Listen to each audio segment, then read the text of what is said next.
Right, Mike, in both East Palestine, Ohio and Darlington Township, Beaver County, people are still being kept away from their homes and businesses remain closed. But I'm told that throughout the day today, they had EPA crews in businesses in the downtown area and going into homes testing the air quality. Throughout the night, they are going to work all night long to continue testing the air quality in that 1 mile radius of the crash site. And I'm told that they hope to have some updates for us by tomorrow morning.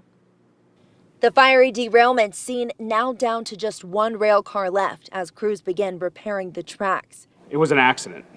Norfolk Southern is going to be responsible for it. They're going to take care of it. But after Monday's controlled release of vinyl chloride from 5 of those rail cars, the question remains as to what could be lingering in the air. Been focusing largely on the air quality within that 1 mile evacuation zone.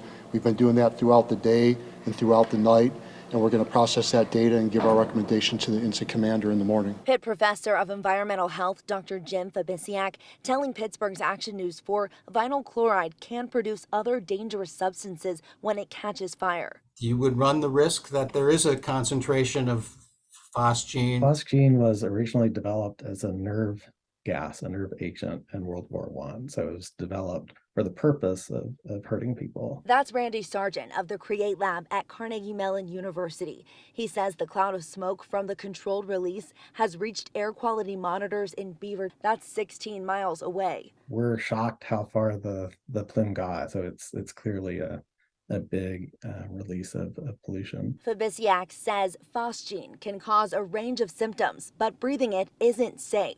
Symptoms ranging from, depending on the amount, sore throat, burny eyes, to coughing, and as I said, eventually, acute lung injury and pulmonary edema. Major Dunnigan with the Ohio National Guard said at this point he can't say if any possible lung irritations are being caused by the controlled release of chemicals or another environmental factor. Irritation could be a possibility. I cannot say whether their irritation is caused by the event or another environmental factor.